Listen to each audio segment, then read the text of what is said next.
What's happening, community? It's the Captain coming at you a little bit. I haven't made a video in a while. Figured I'd let you know what's going on with me and why you haven't heard from me in a while.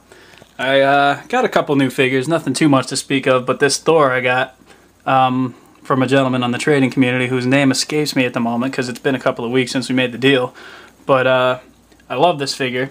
It's the only Thor I have, and I definitely think that for the size and for the price that I got it for was just about retail price, so it was definitely worth the purchase for me.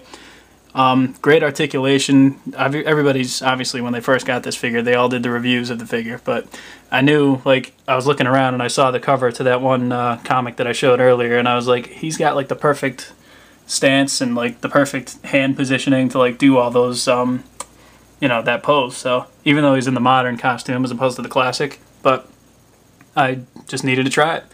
And I'm pleased with the way it turned out. I think, you know, I just posted it this afternoon on the ACBA page. Let's see, let me get a light on here for you.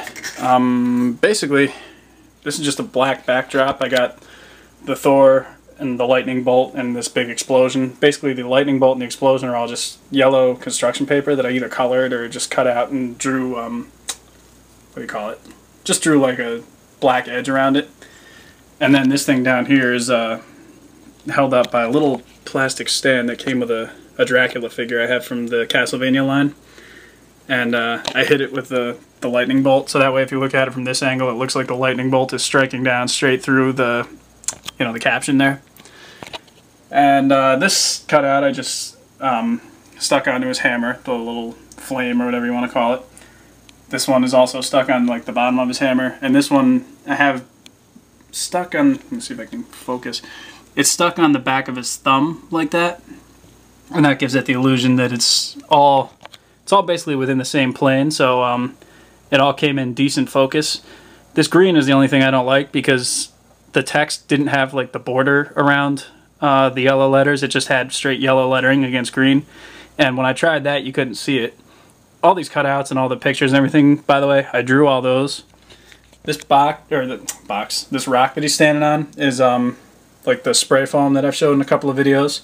My roommate actually was working on it for a Godzilla diorama he was doing.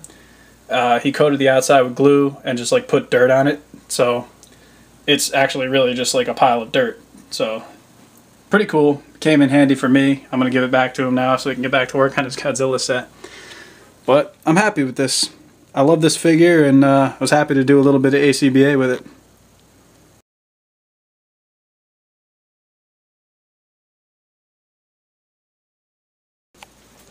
Also was able to get a little ACBA done with the Ninja Turtles. There's a lot of love going on for the Ninja Turtles in the community right now because people have been getting the Nickelodeon Turtles. There's even a couple people that have the classic Ninja Turtles, the 6-inch Playmates animated ones. But I never see anybody use the black and white NECA variant turtles in any kind of a display. And I was flipping through my Ninja Turtle collected book that I have, and I came across the picture at the end of issue number 9 where Leonardo had just fallen through the roof while the others are, like, decorating the Christmas tree, and he says that the Shredder's back. So I tried to emulate that exact, like those cutouts are made to look just like that. I drew those also, by the way. And I drew, like, some of the boards and broken stuff on the ground. And the way the picture turned out, I grayscaled the whole thing, but for the most part, the turtles look identical to the way they look now, because obviously they're just black and white with whatever the natural light would have given them, like, their shadows and stuff. But I'm really happy with the way that picture turned out, and it got something like 52 likes on the ACBA page, so definitely really cool. That's, I think, my most popular ACBA picture I ever did. So I'm really glad everybody dug it as much as I did.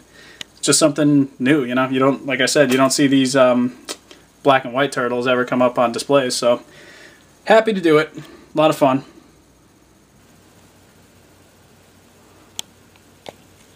Couple of mini mates here. I got the Marvel vs. Capcom 2-pack of Hulk and Hagar because we all know I'm a big Hagar fan. So that was my excuse to buy mini mates. Plus, how often do you actually get to spend any kind of money on something with Hagar? Like, he's not the most popular character, so when I see him, I definitely got to try and make sure I get my, you know, support shown. Obviously, we got the bigger Hagar, my custom back here, just looking over the whole fight scene. Comes with a pipe, pretty awesome. So these mini mates are a lot cooler than I thought they were going to be. At first, when I saw them, I'm like, these are just like the cheesiest excuses, like to grab some cash that I've ever heard. And then, you know, I saw there was Hagar. I'm like, well, regardless, you know, if I want to see more stuff with Hagar, I'll probably got to spend money on this. And then I bought it, and I'm sitting in the car before I got to go into work, and I'm playing with it. And I'm like, these are actually really cool. You can get a lot of poses with them, surprisingly, for how big they are. They're only like 2 inches tall. But I'll probably end up getting a couple more. I'm not going to go crazy with them, but I definitely appreciate now more than ever why people use them a lot. And again, that's something else that also blew up on the community with one of the Saturdays. It was like a mini-mate Saturday, so people, you know, definitely put in a lot of cool pictures. I didn't get these until after that. That's kind of what made me bite the bullet and go buy these. So, you know, overall, pretty cool. I dig them. Coca-Cola. I ran out of Schlitz. What are you going to do? So, by now I'm sure a lot of you have seen The Amazing Spider-Man. I just wanted to share a few thoughts I had about it. If you haven't seen it, there might be some spoilers in this, so if you don't want to hear any of that, you can shut this video off, and we'll see you next time. But, I've seen enough, like, reviews of other people to kind of get a feel for, like, what the general, I guess, consensus is, with, especially as far as, like, the ACBA community goes. A few things that I wasn't sure about when I was in there.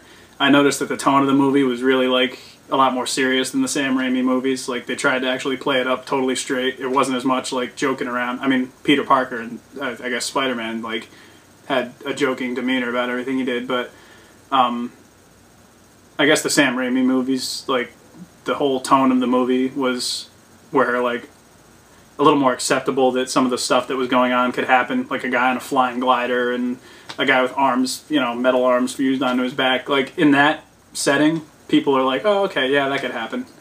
But it doesn't seem like in this movie, like, that would have seemed a little too unrealistic for this movie. Which brings me to the Lizard. Like, a character like the Lizard doesn't seem like he would fit in a movie where it's supposed to be really serious in tone like that. And, I'm not a huge Lizard fan. Like, I mean, I don't know that much about the Lizard, is what I'm trying to say. Like, I remember him from the cartoon, but that's the 90s, and that's about it. So, like, I don't know enough about the character to be able to tell you, like, he should be talking or he shouldn't be talking or what, like, I just watched him in the movie and, like, set that as all I know about the character. With that said, they broke pretty much the ultimate rule of having a monster in your movie, and that's you never show the monster in a monster movie. And for the first, like, 2/3 of the movie, they were doing a good job. The Lizard was in the sewer, he was in the dark, you don't see him very well, he's, like, kind of in the shadows, or when you do see him, he's moving around too quick and you can't really get a good look at him. But then, like, at the end, when he's, like, walking around in the street and he's, like, just in, like, a lab coat, like, spraying people with gas, and then, like, especially when he winds up in the Oscorp lab, and you just see him in bright light, and it's this totally flat shot, kind of like how you're looking at me. You get a look at him, you're like, God, he kind of looks, like, stupid. Especially when he's, like, smelling to find out where Gwen Stacy was, and they just get that shot of him, like, kind of, like, looking around. Like, I was seriously laughing in my seat in the movie, trying not to, like, attract attention to myself. But after you see that, that was, well, for me anyway, that was such a distraction for the rest of the movie. Like, this freaking grinning, like, skull face. Especially at the end when, like, Spider-Man is hanging off of the top of the thing after he just switched the capsule into the mortar thing, and Lizard is hanging off of Spider-Man, and, like, so you got Parker in the center frame, and then, like, down in the corner, like, down here somewhere, you got the Lizard, like, and I'm just like, that kind of ruins it for me. You know, he would have been better as a monster that you didn't see very much, and unfortunately, once you saw him, you realized he kind of looked dumb. But be that as it may, was the other thing about the movie that I kind of had a gripe with was that for something that's rebooting, you know, Spider-Man, for all intents and purposes, it's a whole new series, it's a whole completely different set of rules.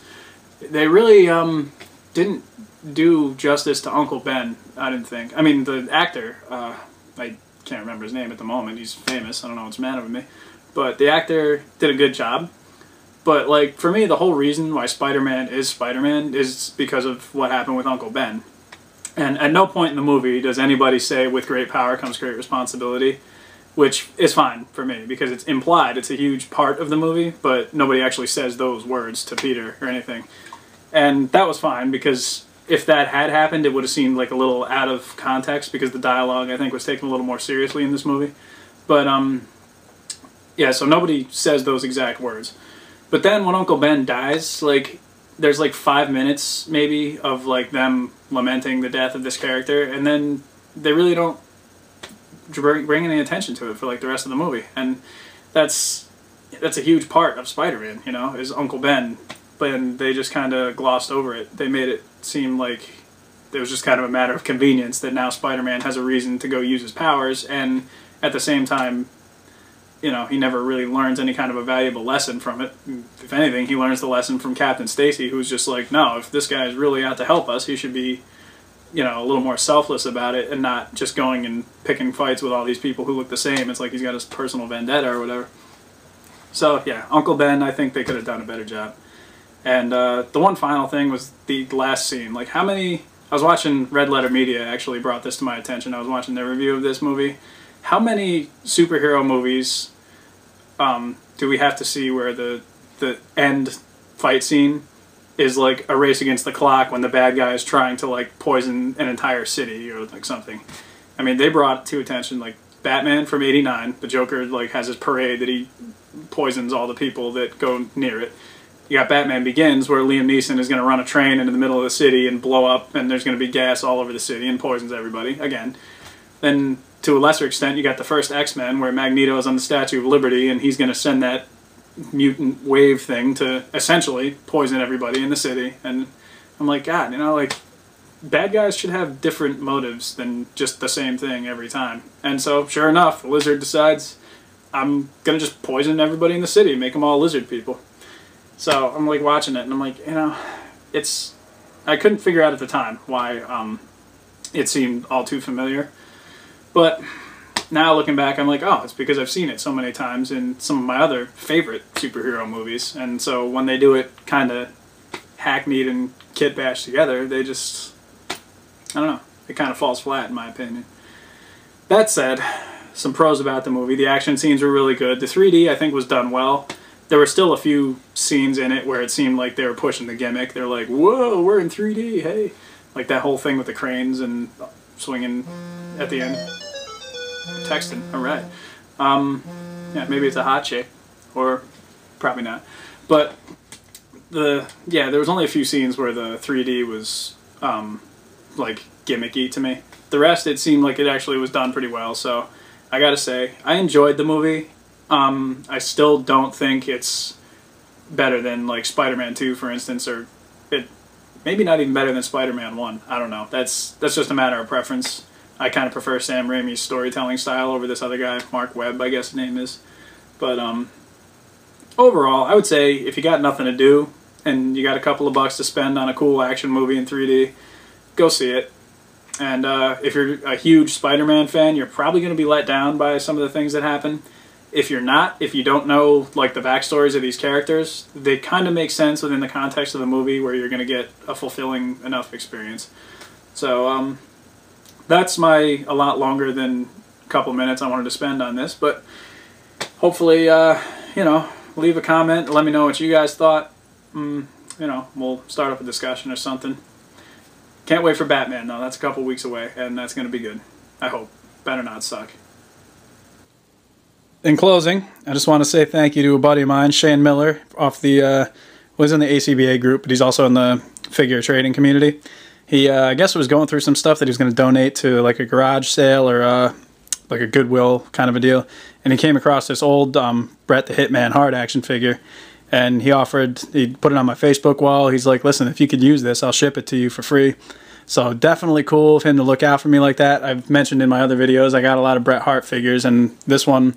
You know, this is like an older WCW one from a company called San Francisco Toy Makers. Like, this predates the Toy Biz WCW line by about a year, or I think about a year. But still, definitely cool to have in my collection. I'm going to display him proudly among his Hitman brothers there. So big thanks again to Shane Miller, always looking out, and I know he's got a couple of things he's looking for, so I definitely told him I keep my eyes open for him.